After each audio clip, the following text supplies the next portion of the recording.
truth is the most convincing story that maps onto reality, and that's why the central narrative is falling apart. Right now in the United States, people should not be walking around with masks. We must see the central narrative for the fiction that it is. We are Americans. While elections are sometimes messy, this was a secure election. The founders began the fight for human liberty and self-governance, and it's up to us to finish the job.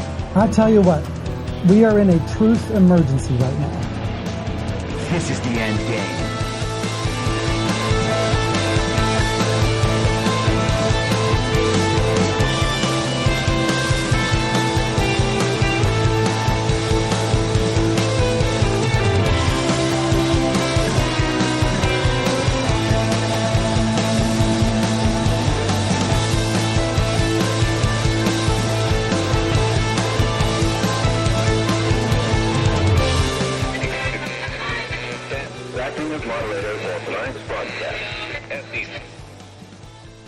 It's Friday, March 22nd, 2024, the 1157th day of dystopia.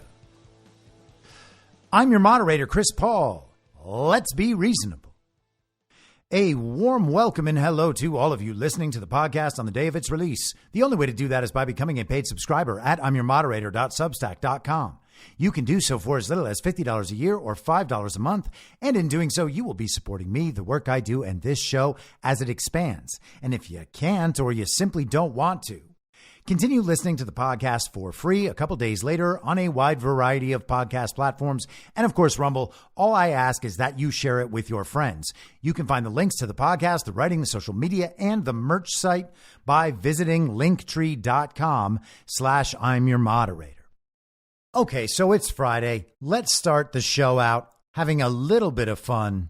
Let's listen to some absolute panic and derangement from one of the worst commies that has ever disgraced himself before the American public, Bernie Sanders. Next several months will be the most important in modern American history. Yes, Donald Trump is a pathological liar. He's a racist, a sexist, a xenophobe, a homophobe, and a religious bigot. Yup, Donald Trump has denied the election defeat that he experienced and is undermining American democracy every day, peddling conspiracy theories and converting the Republican Party into a cult of the individual. Yup.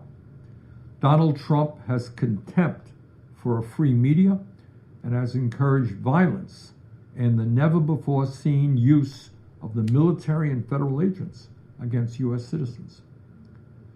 But if you believe Donald Trump's first term was dangerous, I want you to think for a moment about what a second term would look like. If Donald Trump is elected this November, the fight against climate change is over. Period. It's the end, and the people of this planet will have lost. That guy was supposed to be the moral savior of the United States of America in 2015, according to the people I was dealing with in Hollywood. They actually tried to cancel me in 2015 and 2016 for not supporting Bernie Sanders. And that was my first insight into how far gone these people actually were. I was like, wait a second. Can't you see that Bernie Sanders is a communist and he's always been a communist and he's not actually describing what he's going to do? He was like, I'm a democratic socialist. It's not a communist. It's not a socialist. It's a democratic socialist. It's like those Scandinavian countries. The myth being that everything totally works over there. They have these great societies that we should look at and see as great societies. And sure, they were ethnically homogenous societies right up until the global slave trade targeted them with the incoming workers. But we were told that those Scandinavian countries, they were the most successful countries on the planet. Everyone should model themselves to be like those countries. I would say, what is the difference between democratic socialism and socialism?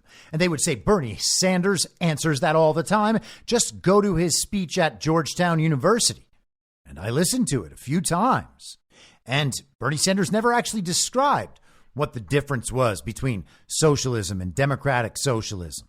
He would just repeat his slogans again and again and again about the 1% and the millionaires and billionaires, which eventually just became the billionaires because Bernie Sanders was a millionaire. He had huge payoffs. I mean, a book deal after he pretended that Democrat primary elections that cycle weren't just blatantly and obviously stolen. And then they did the same thing to him again in 2020. Or maybe he just wanted to do that so he could get another payoff. And now that old dumb communist, despite having never accomplished anything in office for the 50 years he's been in office, now he has a Senate committee chairmanship. Now he really gets to make a difference. Except no, he doesn't. They're doing nothing. They're accomplishing nothing on behalf of an illegitimate president. All that work in the future will just be washed away. It'll be gone. He's mad that Donald Trump has changed the Republican Party into the cult of the individual. And that's very weird. Is he saying that Republicans have some sort of cultish commitment to individualism? That would actually be really welcome. But I don't see the Republican Party representing that at all in any formal way at this point. Or is he saying that the cult is around the individual Donald Trump? Again, we are all cultists. We do whatever Donald Trump tells us to do, except for when we don't want to, when we don't do what he tells us to do at all, like with the vaccine. On the other hand, we actually do have people who are in a cult and do participate in a hate movement. They legitimately worship the false god of scientific materialism.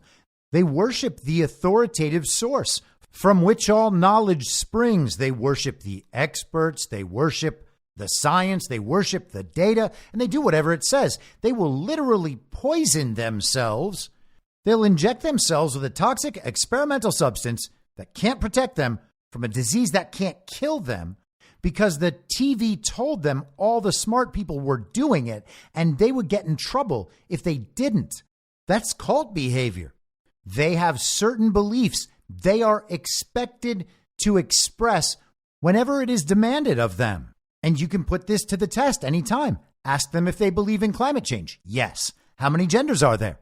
They have no idea, but they are willing to agree with whatever number you think it is. Did masks work? Sure. Did lockdowns work? Sure. Did Joe Biden receive 81 million real lawful American votes? Okay, he did. They will say whatever is demanded of them because they know if they don't, they run the risk of being exiled. You know, like a cult. They have to do all of the things, even if it will lead to their own death. They don't care. And they will destroy the lives of their friends, their family, their coworkers, all the people in their life if those people fail to obey. And why are they so committed to that project? Well, because they don't want to be seen as the people on the other side. Because the people on the other side are wrong. How do you know they're wrong? They don't agree with the experts. And the experts would never lie because the experts are people like them, and people like them wouldn't lie to people like them. It's the people on the other side who are liars. And of course we know they're liars because they're also bad people. They're bad people because of the views that they express, which are false and racist, sexist, homophobic, transphobic, all the things that Bernie Sanders said about Donald Trump. And we know all those things are true because the people on the other side are bad people. And that's how we know we're good people. We base it on comparisons to those very, very bad people. As long as we're letting everyone know that we are nothing like them, we are in great shape. And so this crazy old communist lunatic who has never had consistent gainful employment in the private sector ever in his life. He used to occasionally work part-time as a handyman before he was able to begin getting paid by Vermont taxpayers for being a Marxist activist and gadfly. Bernie's state is the only state where anyone other than Donald Trump was named the winner in this recent series of fake primaries. Nikki Haley won Vermont. partly on the back of Democrat voters. But how messed up must the elections be in that state? But Bernie has a very serious warning for all of us. If Donald Trump is reelected, well, climate change, that agenda is over. It's over. We're going to lose our planet. That's right. It's really going to happen this time. Climate change is going to kill us all if Donald Trump gets elected. Therefore, vote for the communists again. Communists, they're so committed to the health of the planet that they are willing to kill off nearly everyone. Oh, I'm just kidding. Bernie Sanders is a Jewish atheist, so you know he has great respect for human life, and that is why he is such a devout communist, because there is no ideology that is more protective of human life than communism. Right?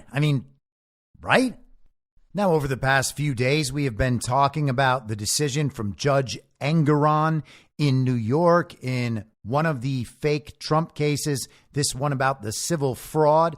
They suggest that Donald Trump overestimated the values of his various properties in order to secure loans from banks. Those loans were completely repaid with interest, so the banks made a profit. It was all done on time. The banks were very happy with the business transactions, but nonetheless, years and years later, beyond the statute of limitations, New York Attorney General Letitia James takes Donald Trump to court, and they have decided that his real estate is actually worth virtually nothing. He lied about the whole thing, and therefore he owes the state of New York nearly $600 million if he wants to appeal this absolute travesty. And over the course of the week, we have been told that Donald Trump is going broke. He has no cash. He can't secure these bonds. In order to get the money to cover his legal bills and expenses, he's going to have to sell out the interests of this country to our foreign adversaries, or maybe these mean old Republican billionaires who are throwing a fundraiser for him. Gosh, Donald Trump, he is just going to be owned by all of these people, just as he's been for these last 9 years. Except, of course, that has never proven true at all. And the people making those claims are the same ones defending the illegitimate President Joe Biden, not only from the very real charges of his illegitimacy, but also for his career of political corruption, actually selling out the interests of this country to our foreign adversaries. And hopefully we'll get to some of that later. But Donald Trump was supposedly broke, or at least cash poor, or at least couldn't secure bonds. But also there's that whole merger thing that happened today. And this is CNN's headline from this morning. Trump is about to get $3 billion richer after deal is approved to take his company public. But it won't solve his cash crunch. You see that? Donald Trump is broke, even though he also just got $3 billion richer. I mean, imagine what it's like to be one of these people. They are going around simultaneously arguing that Donald Trump just reaped a $3+ billion windfall, but also that he's broke. And so therefore, they should be able to seize his assets if he wants to appeal one of the most obvious political persecutions in our country's history. But they're not in a cult. They're definitely not in a cult. And they're certainly not in the cult of the state.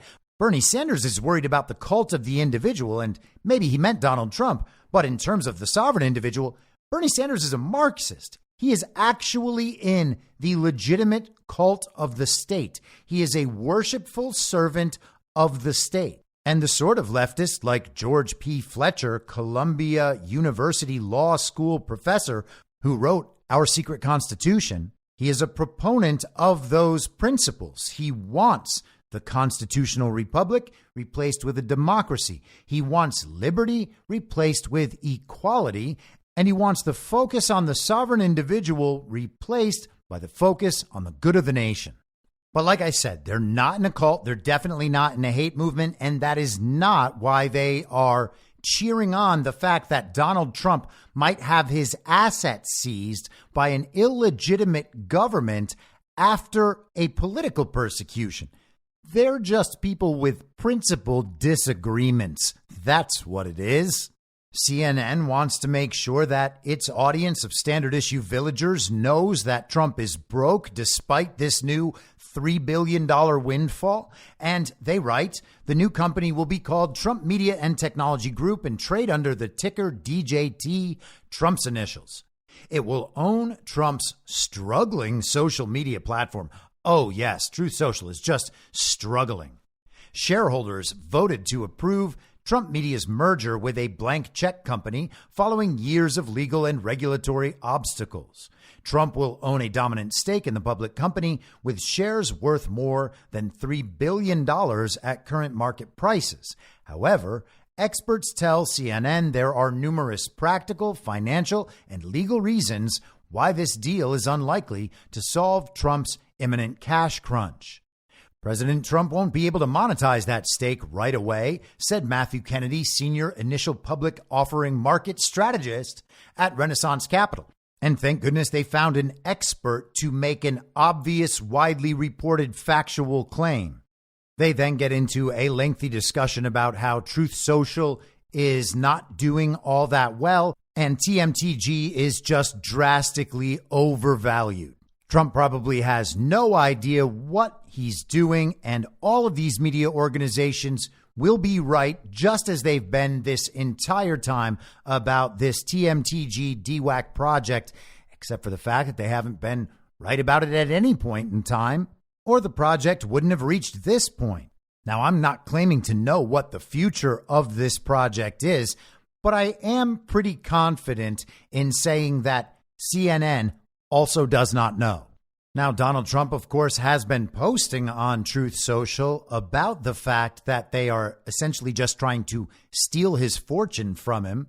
This morning, he wrote, "Through hard work, talent, and luck, I currently have almost $500 million in cash, a substantial amount of which I intend to use in my campaign for president. The often overturned political hack judge on the rigged and corrupt AG case, where I have done nothing wrong, knew this, wanted to take it away from me, and that's where and why he came up with the shocking number, which, coupled with his crazy interest demand, is approximately $454 million. I did nothing wrong except win an election in 2016 that I wasn't expected to win, did even better in 2020, and now lead by a lot in 2024. This is communism in America." He then wrote, "No trial, no jury, no crime, no victim. Only a crooked judge and a corrupt, Trump-hating attorney general who takes her orders directly from the White House. Election interference at a level never seen before. And so, in order for Trump to appeal this injustice, he still has to make this bond. And the communists on television are gleeful, thinking that he won't be able to do it. What they're gonna do is go down to his buildings and just tape them all off. Let everybody know these are off limits. We're confiscating these properties. And go ahead, commies, do it. Show the whole country that your illegitimate government is now happy to go around stealing people's properties. In fact, the way for you to really drive home the point would be to steal them on April 15th when you're stealing everyone's quote-unquote tax money. That would be brilliant. They're all happy about the possibility. They want to see this happen the same way they wanted to see Donald Trump's mugshot, the same way they still want to see him handcuffed, being perp-walked into prison. And all of this, of course, will have the same result as the mugshot. What happened when they got that Donald Trump mugshot? Well, first of all, Donald Trump published that mugshot himself. He wasn't afraid of it, and why would he be? It made his situation even better. All of these indictments have made his situation better. The mugshot made it better. You make these decisions against him, it makes Trump's situation better. You take his buildings, it makes Trump's situation better.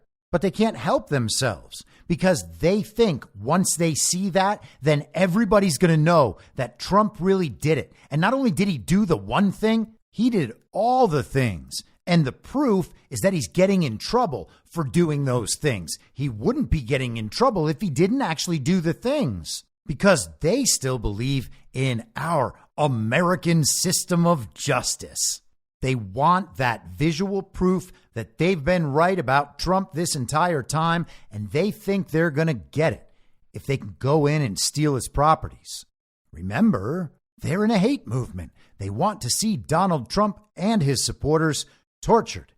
It doesn't matter if he did anything wrong, or if they can prove it, or if they can even explain what they think he has done. He's just bad, and so are his supporters. It doesn't matter whether the claims about them are true or not. They are the bad people based on who they are. It's just bigotry, and it lives in the hearts of all those people who claim constantly that it's the other people who are the bigots too.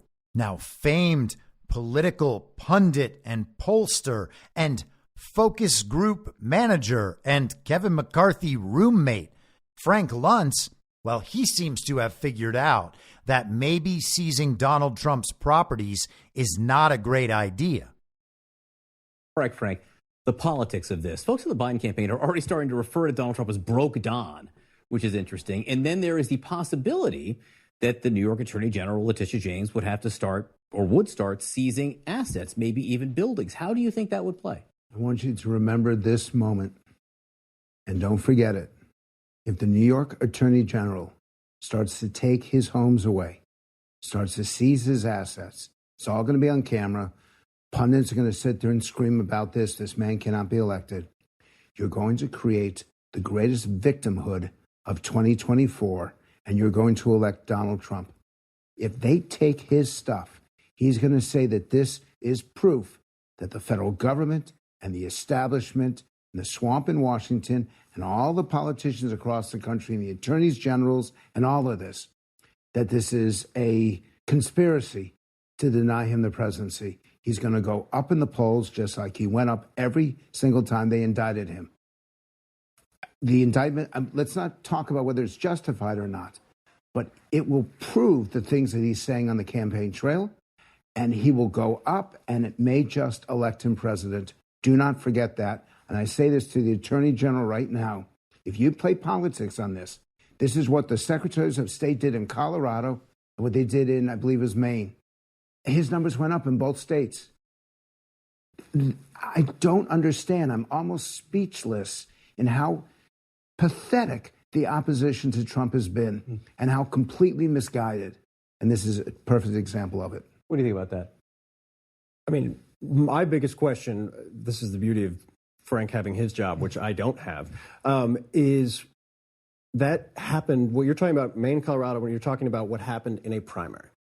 And while I don't disagree with the optics, I've spoken to people inside Trump world who are saying, instead of bankruptcy, we sit in the peace. Come to Trump Tower, please. We'll have cameras there. We'll have that fight. We'll win that optics battle. I think the bigger question is, in a general election, and given the fact that the Biden campaign has really latched on to this in a way that they haven't in most legal issues. Broke Don. I've been surprised to hear that. He was joking about it last night at a fundraiser as well that was off camera, whether or not that rise in the polls can carry into a general election. And you'd know better than, I mean, you're talking to people, you'd know better. How is Donald Trump beating Joe Biden? He's got 85 indictments that still exist. Felonies. How is he beating Joe Biden with the economy getting better and things cleaning up? Okay, you got, it's still have inflation, you still have got immigration. Trump is leading, and in the 7 swing states, Trump is up by the margin of error in 5 out of 7. Why is that happening? Because his critics are stupid, and they're running a horrible campaign. And for those people who do not want Donald Trump back, they should be thankful that the people who are orchestrating his loss are as pathetic, and they don't understand the American people. So they are actually going to try to brand Donald Trump broke Don. That is going to be about as effective as Joe Scarborough losing his mind on Morning Joe this morning, showing the cover of the New York Post with a still shot from that video yesterday of the illegal aliens who had finally figured out, oh, we can just walk over that barbed wire. Let's all do it right now while the cameras are on and these soldiers are here. What a shot that will make. Oh, they're going to see us streaming over the border. This is our chance. Let's run free into the United States. So he's holding up the cover, the New York Post cover of this very well staged invasion event, miraculously timed to align with the passage of this second half of the minibus bill. Scarborough's holding it up, saying Donald Trump said to blame him for this, so now let's blame him. This is Donald Trump's fault. He made it impossible for the Republicans to pass the immigration bill. That would have solved this problem. Except, of course, it wouldn't have solved that problem at all. The bill was never intended to solve any problem. It was only intended to increase the surveillance state at the border, which would then increase the surveillance state in the American homeland, surveilling the men and women of America. And of course, it would provide more resources for the facilitation of this global slave trade as they bring in all of these new workers, quote unquote, into the United States from who knows where. Oh, I know, they're escaping climate change. So Joe Scarborough wants to brand Donald Trump as soft on immigration, except that's never going to work because Donald Trump is associated brand-wise with building the wall. They called him racist and xenophobic. He's associated with the travel bans, the COVID travel bans. They tried to label him as the kids in cages guy. You can't reverse the branding and blame it on Donald Trump. Yeah, you're going to convince the Morning Joe audience because they already blame everything on Donald Trump. Everything and its opposite is Donald Trump's fault, so it's no problem for them. And that's what they're trying to do here. Donald Trump is like the dictionary definition of a rich American. He is the avatar for American billionaires. The dude's got gold toilets, and these people make jokes about it. He owns golf courses all around the world, some of the greatest historic properties in the world. He owns buildings all across New York City. He has been at various times a real estate mogul, a businessman, a celebrity TV star, and president.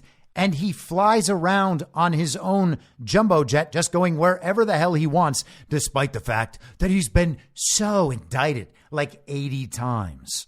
He is the picture of American wealth, and they are trying to rebrand him as Broke Don. Broke Don. Oh, does it sound like broke down? How clever. Oh, you're going to nail him. He's going to be devastated forever. They're going to call him Broke Don, just like they're still calling him Drumpf. And that has totally destroyed him. These people are so mind-blowingly stupid. Either that or whoever is writing the comedy portion of this script is a comic genius, and I salute you, sir. I hope you're out there listening. This is a brilliantly written season of television. Now, yesterday on X, formerly Twitter, the Lincoln Project tweeted about the potential for Donald Trump's assets being seized. They wrote, "Make asset seizure great again."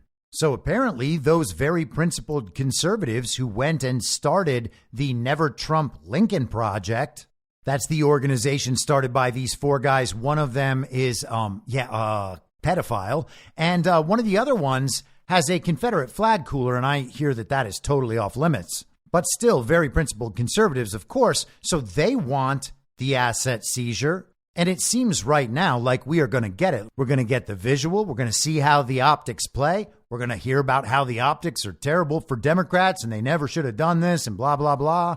But as with everything else, they are going to set a precedent. They are going to create a template, and we will see that reversed on them in the future. And what template are they creating? We don't want a government that just goes around stealing people's property. That is not a government. The government's role is to protect your property. There wouldn't be a point in having a government if the government existed to steal your property. And I hope that people are finally coming to terms with that understanding, because right now the government does just steal our property. Now, your local government, your city, your state, maybe they're doing something for you. Maybe they're building your roads or providing you with police or firemen.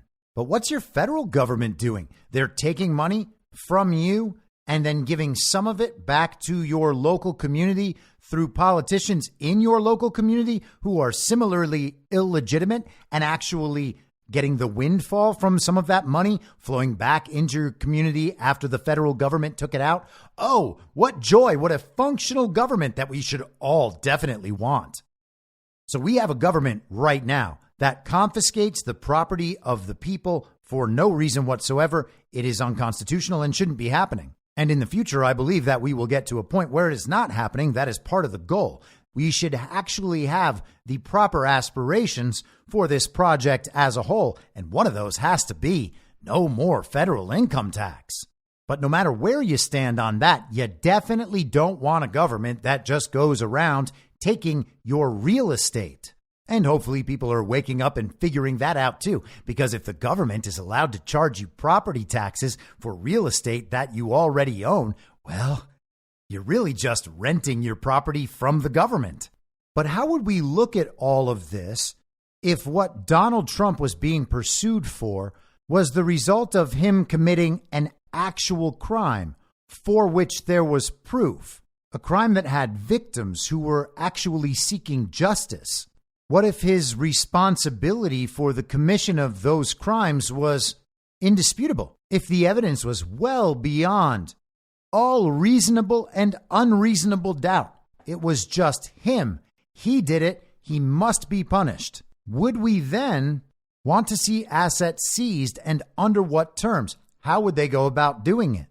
We talk about and think about fairly consistently a series of Donald Trump initiated executive orders that allow for the freezing of assets, of accounts, the seizure of various assets for the participation by entities and individuals in human trafficking, crimes against humanity, foreign interference in American elections. And we know that the web of responsibility for all of these grand crimes committed by this global criminal enterprise, which is what it really is, those people need to be held accountable. And profits that they have reaped from that criminal enterprise should not be left in their possession, because there are actual victims out there that deserve recompense, perhaps even reparations, depending on what the criminal activity might have been. I am absolutely of the belief that all of the people out there who were censored on social media should be paid for that by these massive multi-billion-dollar transnational organizations, these tech companies, because people have had their rights violated and need to be made whole. Now, of course, I don't know if we're going to get to that point. I don't know that that is going to happen, but we should still be able to aspire to that. We should still think of that. I mean, if you agree with me and my position and my argument, think of that as an aspiration, a noble aspiration, because there have been people across this country who have had their rights systematically violated for the benefit of people and entities who are committed to our destruction, our depopulation, and the subversion of the United States of America into that global, one world, liberal, international, rules-based order. Something actually does have to be done about that, and this may well be another example of that side of all of these communists boldly and publicly promoting the very policies that will see their unearned and exploitative fortunes totally destroyed. Now, there are certainly conversations to be had about whether any government should have the ability to do that. But at the same time, there has to be some way to hold accountable people who, for instance, got rich censoring people or got rich peddling COVID vaccines or even the COVID tests. How about all those organizations that took government money to ship off positive COVID tests and support the very deadly pandemic narrative? I mean, if we're trying to achieve justice for the people, I don't know how you could just ignore people who have profited throughout this period on the back of this series of complete and total scams. I said last night on social media, Trump's assets being seized is the false reality inversion of what I commonly refer to as drainage. I believe certain individuals and entities are already the targets of those executive orders, and that those seizures are being handled behind the scenes and potentially redispersed behind the scenes. And if I'm right, there'll have to be a conversation about that in the future. Make asset seizure great again is a pretty bold policy. I don't think it's going to work out for them. Now, we've been talking fairly consistently about the illegitimate January 6th committee and about Liz Cheney, and we'll talk about Liz Cheney more in a little bit. But let's start with this morning. This is from the Daily Mail. The headline, I was threatened by the January 6th committee into staying silent. Trump's acting defense secretary, Chris Miller, claims. Donald Trump's former acting defense secretary, Chris Miller, claims the January 6th committee threatened to make his life hell if he kept claiming his former boss authorized National Guard deployment during the Capitol riot. And that is just something that did happen. So they want him to stop repeating the true claim that he is making. In an exclusive interview with DailyMail.com, the former director of the National Counterterrorism Center said he became fearful of aggressive tactics by members of the Democrat-led panel who tried to stop him speaking publicly about a narrative that didn't align with their final report. Miller's bombshell claims follow a report by Republican Representative Barry Loudermilk that reveals the committee withheld a transcript from an interview with a top White House official where he told Vice Chair Liz Cheney and other staffers that Trump did want to deploy troops. Cheney did not immediately respond to a request for comment on whether she or any other members of the Select Committee corresponded with witnesses in a way that could be interpreted as threatening. Miller claims the members intimidated him and warned they would repeatedly bring him in for hours of additional testimony if he kept going on TV and defending the former president's actions. At the time, Miller said he did not have the resources to continue to battle the committee and didn't want to face more depositions for speaking to media outlets about his experiences. There was an interview that he did with Kash Patel on Sean Hannity's show on Fox News that went viral. That was kind of where they made this claim on a big platform. Again, the claim is just true. They just weren't supposed to say it to everyone on Fox News. Miller said about that interview, the two of us were on, and the next day my lawyer got a call from the January 6th staff director. I forgot exactly who it was, but basically saying, very legalistic, well, if your client has additional information he wants to share, we'd be happy to have him re-interviewed. It was more that latent threat of, if you keep going on TV, we're going to drag you in here for additional hours of hearing testimony. So that was the nature of that whole thing. It was the latent threat of the government continuing to intrude into my life. It's unclear if any other witnesses or individuals felt they were threatened by the committee, but Miller said there was fear instilled in him that any discussion of the events that day with others would cause him to be called in for another interview with the panel. So instead, he kept to himself and didn't discuss his uneasy feelings about the panel with others until now. He said, I didn't talk about it with anybody else because of the fear or the concern. I wasn't communicating with anybody because I knew any interactions I had on it would result in me having to acknowledge that I'd been in communications with other people. And then that just sort of opens up a whole can of worms with the investigators that I just didn't want to do. It was much easier not to be involved with anybody or talk to anybody about this stuff because it was going to cause conflict and difficulties with the investigating team. So I didn't talk to other people, quite simply. Miller said it was clear to him that former Representative Liz Cheney was the one running the show with the January 6th investigation.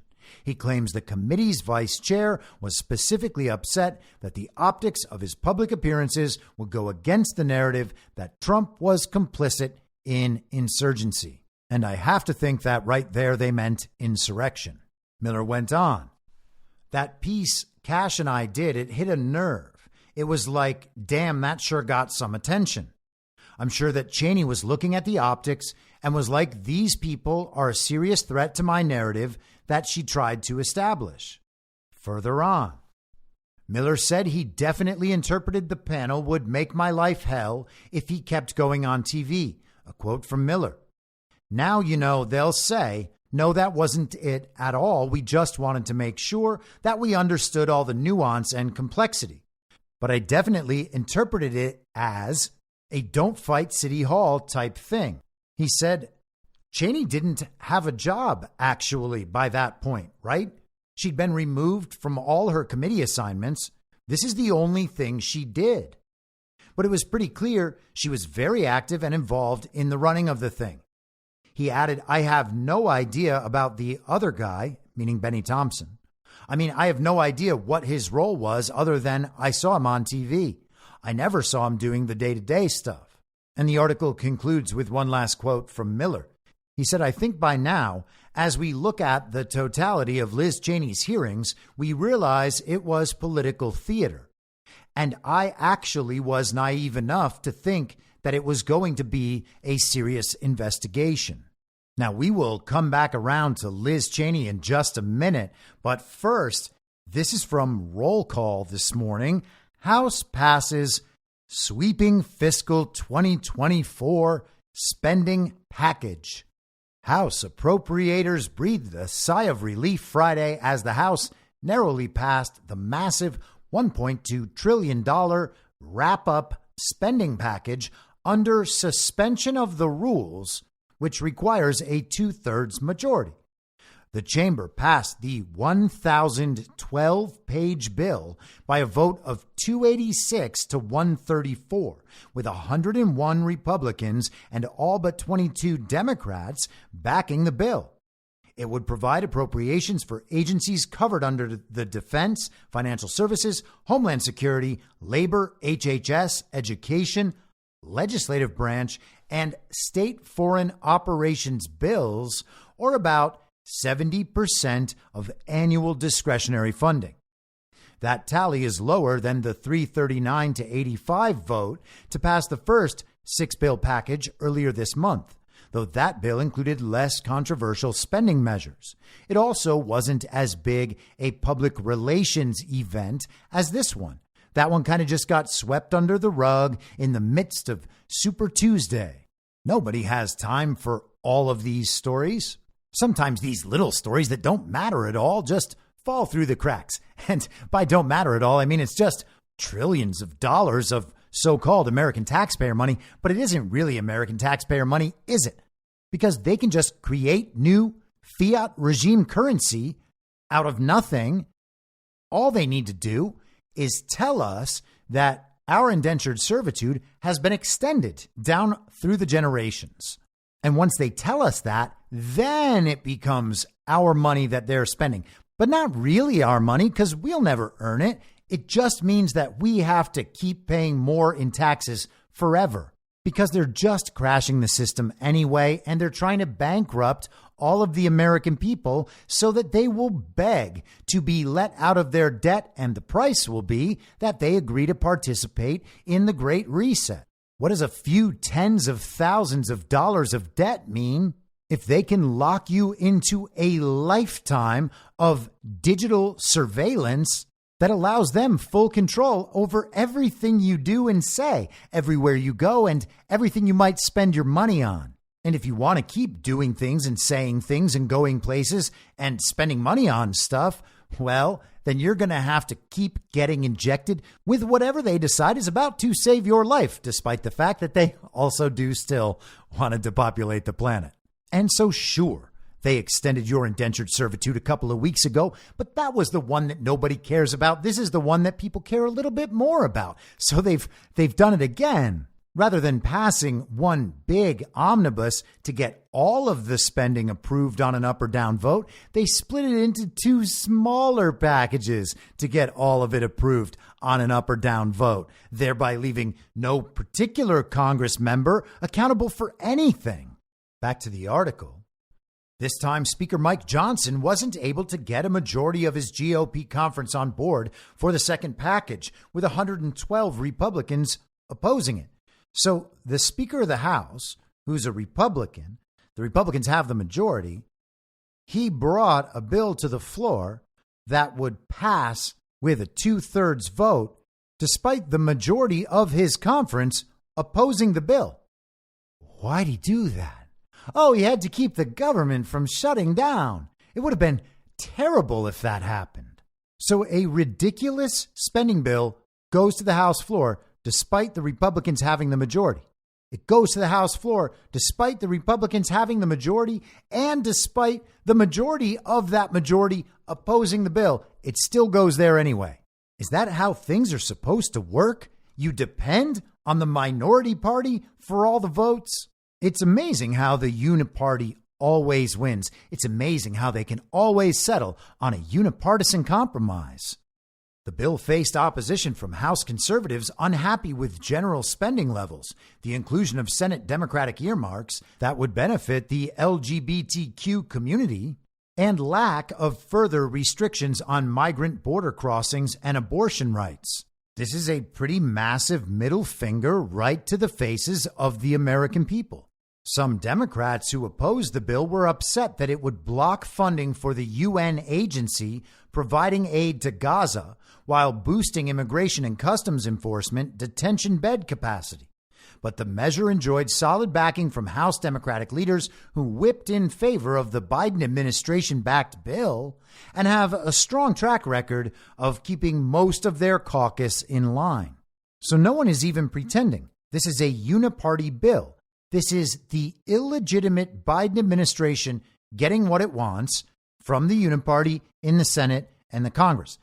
All of these bodies are illegitimate, and the legislation is similarly illegitimate. And I expect that all of this will come out in the wash in the future. But that's something we actually have to work towards, because if we keep holding on to the belief that the solution to all of this is political and can come from within this system, what we're going to do is follow all of their rules better than anyone ever could. We're going to follow their rules so exactly that that will cost them their system somehow. People who believe that need to wake up. Are you just going to go out and vote for people because they have a little R next to their name?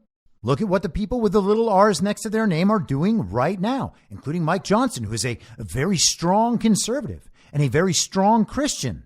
Now, is he doing the best he can? Is he doing a thankless job that he must do in order for a certain plan and a certain strategy to succeed? Maybe.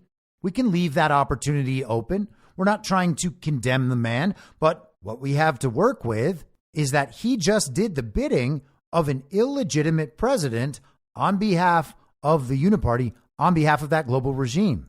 So the bill will head to the illegitimate Senate, where they are expected to potentially pass it today. All of this is supposed to be done in advance of a midnight tonight deadline. And then the illegitimate president will sign it. And we will be told that this is going to keep our government funding. We're not going to have all those problems that a government shutdown would have caused. Except, of course, we are. We are eventually going to have those problems no matter what.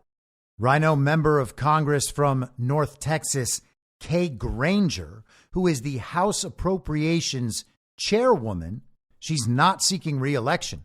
She said, "I am proud to say that this bill strengthens our national security and funds critical defense efforts. Against all odds, House Republicans refocused spending on America's most crucial needs at home and abroad." And it sounds like she is trying to defend our democracy. When she is talking about national security, she is talking about the evil twin factions hold on the United States of America. She is talking about the uniparty's grasp on control over our government. That's the sort of statement that even normie supporters of the Republican establishment would think is crazy. The narrative battle over this spending has already been won by the people who are opposed to the spending. Now, in the immediate aftermath of this bill's passage, we get this. This is the Associated Press. Republican Representative Marjorie Taylor Greene files motion to oust Speaker Mike Johnson. Speaker Mike Johnson is at risk of being ousted after hard-right Representative Marjorie Taylor Greene filed a motion to vacate on Friday in the middle of a House vote on a $1.2 trillion package to keep the government open. It's the same political dynamic that removed the last Republican Speaker, Kevin McCarthy, just 5 months ago, when far-right conservatives revolted over his compromise with Democrats to prevent a federal shutdown. But this one faces steeper odds with less GOP support. The House is scheduled to leave town for a 2-week spring recess at the end of Friday's session, and it's doubtful any vote on removing Johnson would be imminent. Here is what Marjorie Taylor Greene had to say outside the Capitol to CNN's Manu Raju. Did you file a motion to vacate? Today I filed a motion to vacate after Speaker Johnson has betrayed our conference and broken our rules. I filed the motion to vacate today, but it's more of a warning and a pink slip. I respect our conference. I paid all my dues to my conference. I'm a member in good standing, and I do not wish to inflict pain on our conference and to throw the House in chaos. But this is basically a warning, and it's time for us to go through the process, take our time, and find a new Speaker of the House that will stand with Republicans and our Republican majority instead of standing with the Democrats. That's a warning. If it's a warning, if it's a warning, does that mean that you're not going to go through and force this vote? No, I will. There's nothing that can convince you to back off. There's not a time limit on this. It doesn't have to be forced and throw the House into chaos. I don't want to put any of our members in a difficult place like we were for 3.5 weeks. We're going to continue our committee work. We're going to continue our investigations. There's a lot of good investigations going that have to be able to proceed, and the American people deserve that. But I'm not saying that it won't happen in 2 weeks or it won't happen in a month or who knows when. But I am saying the clock has started. It's time for our conference to choose a new speaker. Now, if you've been listening to this show for the last 5 months at least, you will know that during the last speaker vacancy in October of last year, first and foremost, I did not want them to name a speaker. I don't want the Congress to be able to do anything. They're illegitimate. There is no legislation they could possibly pass that the illegitimate president would sign that is actually going to help us in any way at all. There was never any chance of that happening. This has been true since January of 2023 when this Congress was sworn in. They were never going to accomplish anything for Republicans or for Americans or for their voters.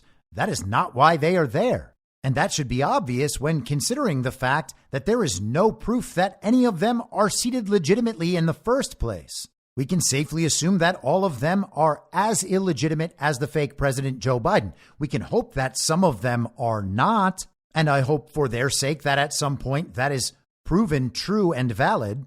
But otherwise, everything we are witnessing is a product of usurped authority that none of them have the legitimate right to be exercising. This has not changed in the 5 months since we had that conversation. I did not want a speaker because there's no point in having a speaker. There's no point right now in having a Congress. And for all intents and purposes, we really don't have a Congress. What are they going to do? Have a declaration of war? I mean, come on. That whole idea vanished decades ago. It's clear they have no control over spending. It's clear they're unable to hold political criminals accountable. It's clear they're unable to complete their investigations and expose all of these crimes to the American people. So what are they doing there? Seems like they're mostly just making social media content and leading the American public to form certain false beliefs.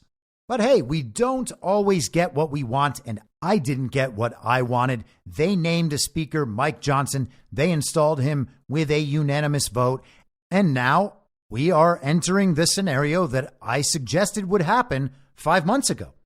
I talked about how in the future we would see a motion to vacate against Mike Johnson. I suspect we will see Mike Johnson removed from his position as Speaker of the fake House, and he will be replaced, I still suspect, with Hakeem Jeffries or Liz Cheney. Everyone talked about how hopeful they were that Mike Johnson would come in and be Speaker and really get something done for Republicans and for the hardworking men and women of the United States of America. But that was never going to happen. We did not need to pretend back then. We don't need to pretend now. We don't need to pretend it's going to be different in the future. What's going to happen? Are they going to get more done now that they have rolled over and given the uniparty regime everything it wants? Are they going to have more of these devastating hearings? Are we going to busy ourselves pretending, ooh, maybe Byron Donalds should be the vice president? And hey, no offense to Byron Donalds, no offense to some of the good MAGA congressmen that we seem to have, but the body is illegitimate.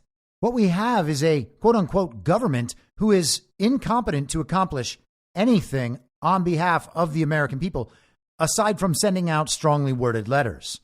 As I said last fall, the best thing that can come from all of this is the full exposure of the uniparty, the understanding from Trump supporters across the board that the Republican Party establishment is simply the uniparty right. They are the controlled opposition for the Democrat Party and nothing more. Their job is to help advance the same agenda while pretending to oppose it. And they're happy to participate because for some of them, they actually believe in the virtues of that global agenda. And they accept that for the good of their little pet projects, that some of the uniparty left members get their little pet projects as well. We cannot move forward as a country or expect to hold any of these people accountable if we continue to pretend that the uniparty right controlled opposition represents an actual conservative movement, people who are actually on the political right, people who are actually working on behalf of the American people.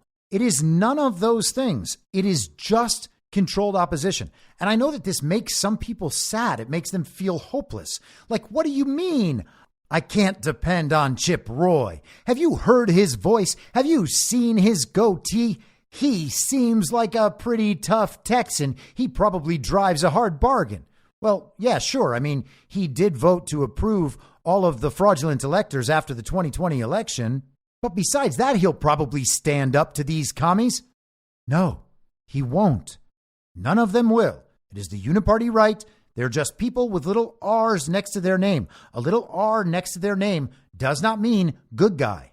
And we can have a very passive understanding of this. Oh, yeah, all politicians are bad. Oh, yeah, they all lie. Oh, yeah, they do what their donors tell them. And we turn a blind eye. We just assume that's how it is. That's how it's always going to be. This is the best we can expect. At least they're Republicans. They're not just going to be automatic votes for the regime, except they are automatic votes for the regime. They will vote against one thing you don't want and for another thing you don't want. And they'll tell you, well, at least I oppose that other thing you don't want, as some other member of the uniparty right goes ahead and votes in favor of that thing that you don't want, because that's the whole point. They just mix it up. They say, well, hey, at least we're aligned on some of these things. Can't we work together on those things? Can't you just please support me for the occasions when I do vote against the things you don't want? We have to demand better if we want to get better. They have to meet a standard, and the standard is representing their constituents. Now, if they're not my congressman, then I should have no expectation for them to do the things that I want them to do, but they should do what their constituents want them to do. And it turns out their constituents often want them to do the same things that we want them to do.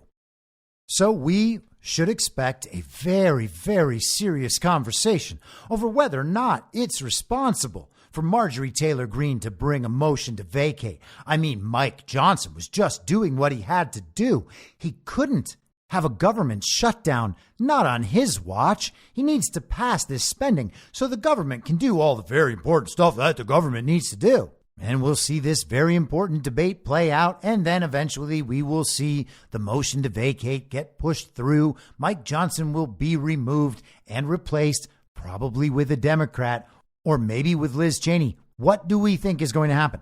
Are they going to make Donald Trump speaker? I mean, listen, if that's what's in the script, I am down. I will play that game.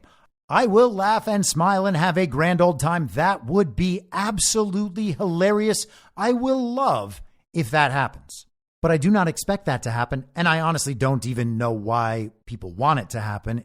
I know everyone liked the possible scenario where Donald Trump would be speaker and then he would lead an impeachment against Joe Biden. and against Kamala Harris, and then Donald Trump would be third in line. He would become the president. Oh, it was so clever. What a scenario that would be. But come on.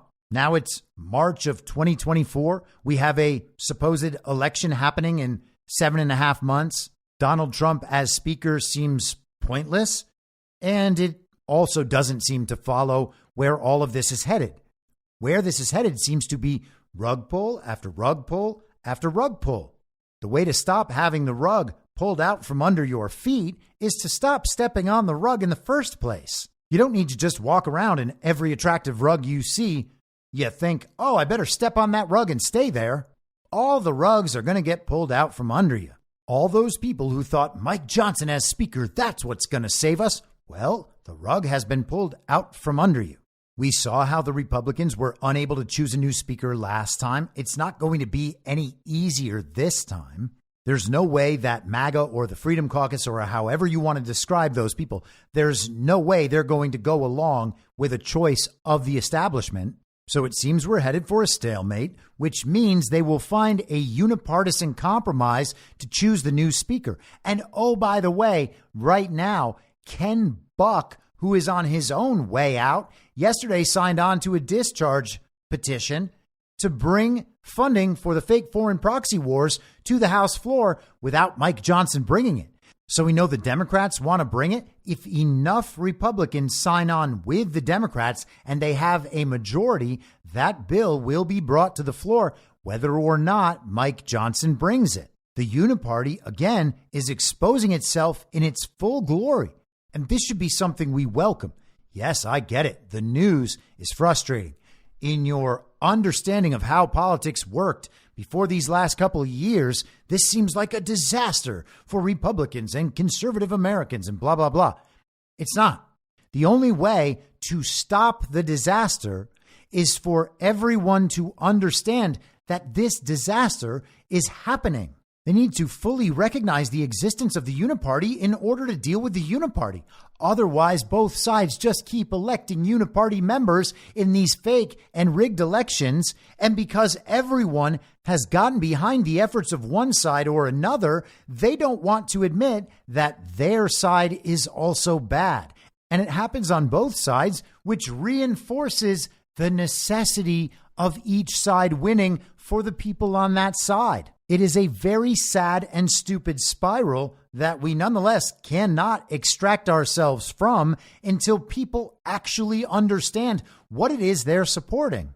And hopefully, traditionally Republican establishment voters are finally beginning to wake up and understand, oh yeah, we are just supporting the regime too. And so let's move to one final subject, another example of the regime just doing whatever it wants and laughing in our faces. This is from the New York Post yesterday afternoon. CIA blocked feds from interviewing Hunter Biden's sugar brother, Kevin Morris, during 5-year tax probe. This is according to whistleblower testimony given to the House, quote unquote, impeachment leaders. House Oversight and Judiciary Committee chairmen say the whistleblower informed them the intelligence agency stopped IRS and Justice Department investigators from interviewing Morris in August 2021, a Hollywood lawyer and patron of the First Son, according to a Thursday letter addressed to CIA Director William Burns.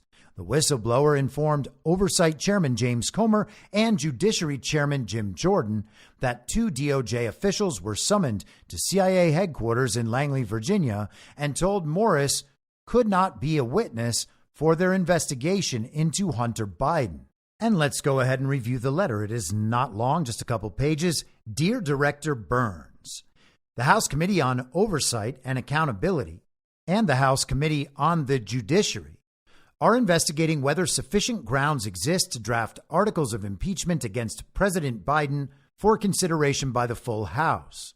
Along with the House Committee on Ways and Means, the committee set forth in a September 27, 2023 memorandum the evidence justifying the inquiry and the scope of this impeachment investigation.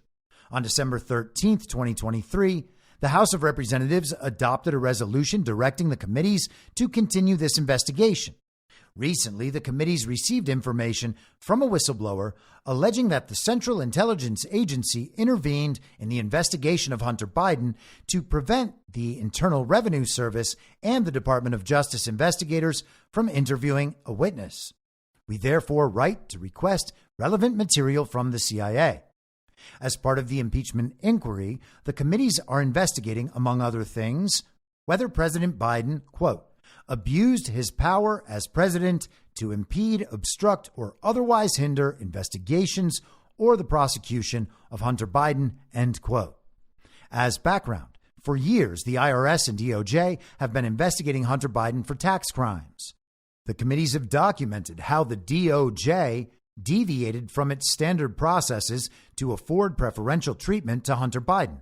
The committees learned about the deviations in the spring of 2023 after two brave whistleblowers testified to Congress that DOJ officials deviated, quote, from the normal process that provided preferential treatment, in this case to Hunter Biden, end quote.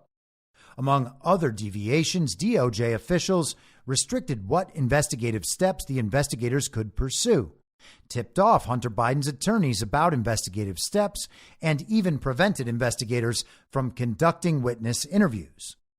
The whistleblower's testimony about the preferential treatment provided to Hunter Biden has been corroborated by testimony from other witnesses and documents the committees have received.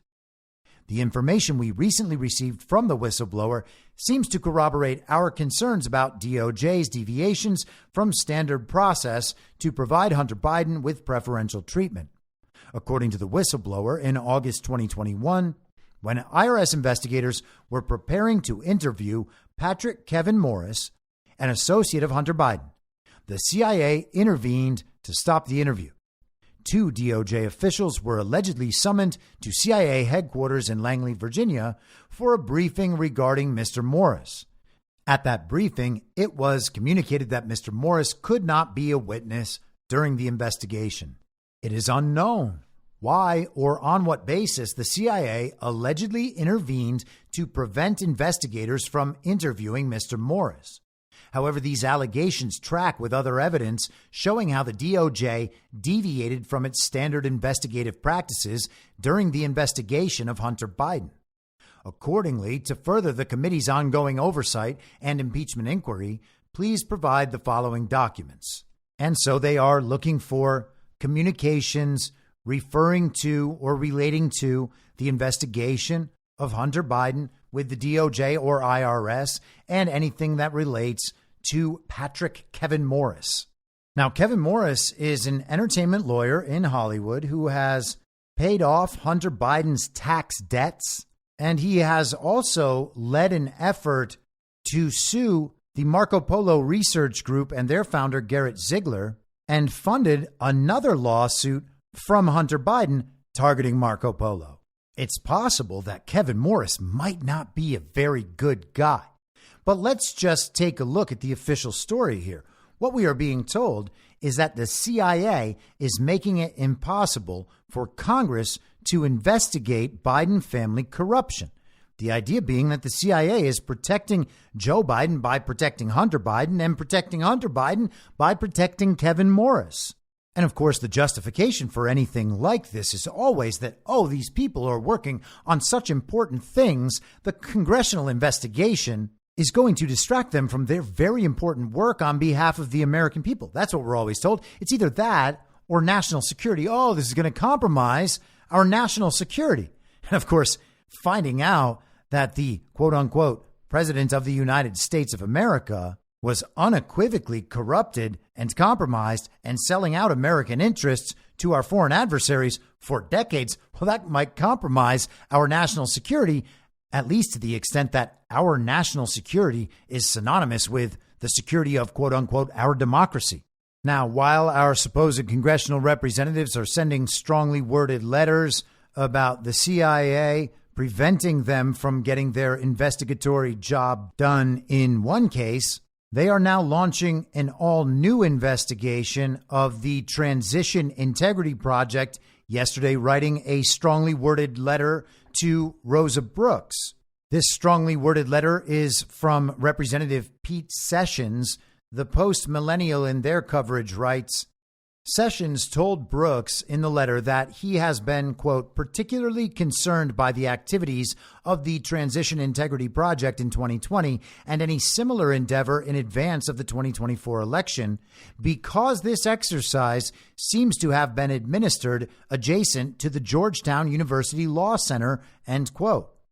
That law center is a 501c3 nonprofit organization that, as Sessions pointed out, receives hundreds of millions of dollars in federal funding every year. It would be highly inappropriate, Sessions said, for a university that relies on federal funding to conduct partisan political activity intended to undermine a lawfully conducted election. And this is very much in line with what we've seen from the universities over the past few years. Various election integrity partnerships and censorship projects at Stanford, pandemic war game scenarios being run by Johns Hopkins. I mean, think about the level of involvement from academia when it comes to censorship, COVID, our elections, and the woke agenda, the gender agenda, the race agenda. All of this is coming out of universities who, despite their massive endowments, still receive, as Sessions says, hundreds of millions of dollars in federal funding. Yet another thing that absolutely must be stopped. Now, I fully expect that these commies will have a round 2 of the Transition Integrity Project, and I assume that we will spend plenty of time in the next 7.5 months covering that. But for now, let's return to the CIA shutting down the potential investigation of Kevin Morris. Here is a clip posted last night by Mike Benz on X, formerly Twitter, at Mike Benz Cyber, B-E-N-Z.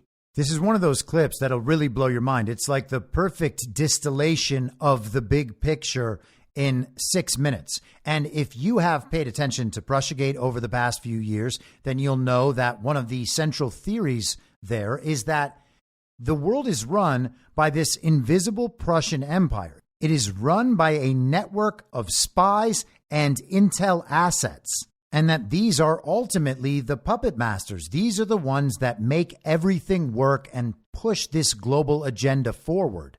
Listen to how he lays this out.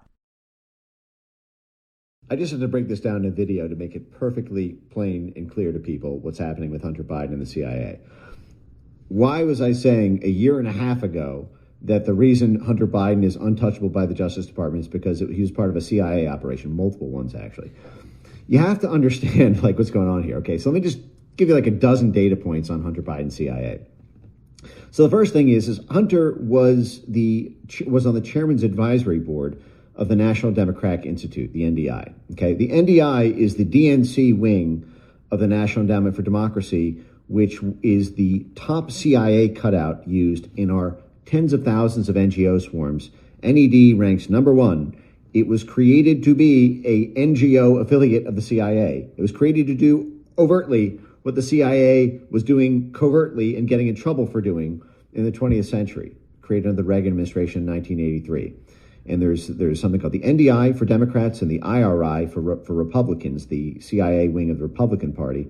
And they both split spoils, basically on U.S. foreign policy jobs that the CIA orchestrates. You don't get to be part of the chairman's advisory committee of the NDI unless you are CIA linked or CIA vetted. It is a CIA. It's a gongo, except it's a Congo, if you will. NGOs, government organized, non-governmental organizations. This is a CIA organized a CIA organized non-CIA organization. Okay, it's the CIA. Okay, and he's on the chairman's advisory board of that. And oh, by the way, when he was at Burisma, who was the other person on the Burisma board from the U.S. there was Cofer Black, who had spent 30 years in the CIA. Cofer Black was Mitt Romney's Sherpa to the intelligence community during his presidential run in 2012. And you know what?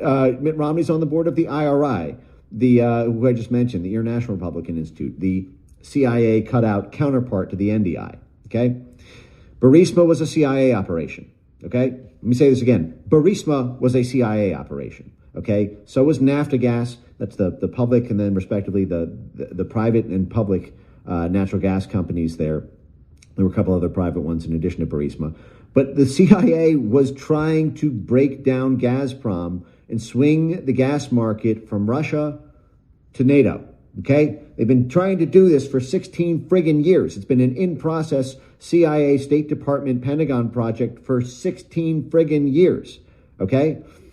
They were trying to capacity build Burisma and shift its board to make it U.S. controlled. They're doing the same thing simultaneously with Naftagaz, the feeder that Burisma feeds into. You can even read about the power struggle between George Soros and Vladimir Putin for control over Naftagaz, the state-owned titan that has been the privatization prize of the IMF. That was part of the reason that we overthrew the Ukrainian government in 2014, is to privatize those assets because we knew that we were going to be cutting Russia off. So the Western stakeholders wanted to profit from this $1 trillion windfall if Russia could be kicked out of the European energy market. This is common activity for the Central Intelligence Agency, which was created by corporate lawyers in 1947 as its first class, okay? The corporate espionage side of the CIA operation here has geopolitical dimensions.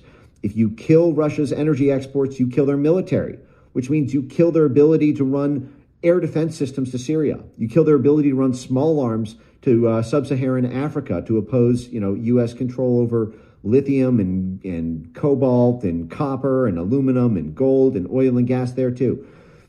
This was a long-range CIA project where Hunter Biden happened to be ass deep in exactly the number one geopolitical target of what the CIA was doing under the Obama administration, which is trying to kill Russia's energy exports.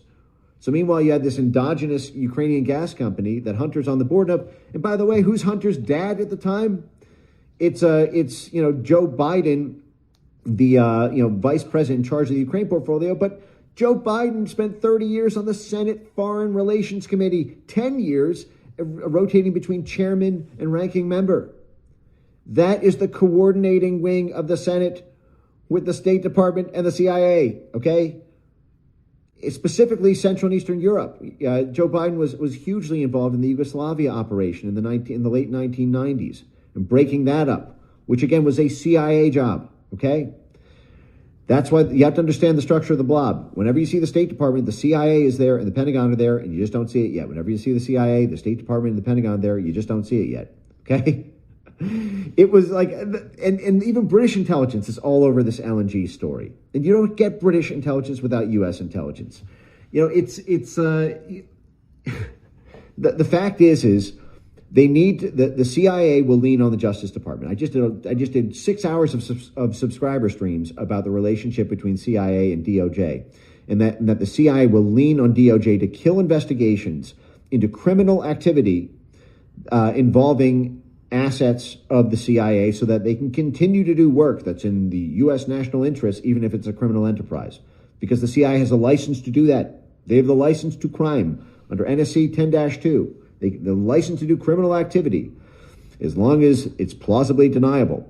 And Hunter Biden was a part of a plausibly deniable CIA operation to swing the gas market towards NATO. Okay, that's why it's untouchable. That really brings it all together, doesn't it? Last night, in response to this video, my pal Mostly Peaceful Farva wrote, "Now does the bombing of the Nord Stream pipeline make more sense? Can't have those dirty, smelly Russians selling cheap LNG to NATO countries, whether the affected NATO countries like it or not." And that's a great point.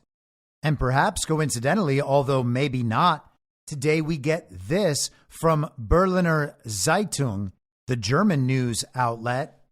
Polish foreign minister says the United States knew about Nord Stream sabotage in advance and did nothing to prevent it. What a day of revelations. The Uniparty is showing itself in full bloom. And hey, it only cost us $1.2 trillion. I'll be back on Monday at the same reasonable time on the same reasonable podcast network. I don't have a network. Masks and lockdowns don't work. They lied to you about a pandemic, and Joe Biden will never be president. In my mind, that's the end game. if you're listening to this episode for free, you can support me and support the show and the work I do by signing up for a paid subscription at imyourmoderator.substack.com. You can do so for as low as $50 a year or $5 a month. Comes out to under a quarter per episode, and you'll blast right through the paywall for all of the writing. The merch store is www.cancelcouture.com, and you can find everything else by heading to Linktree. Linktree.com/I'm your moderator. And I'll see you soon out on the range.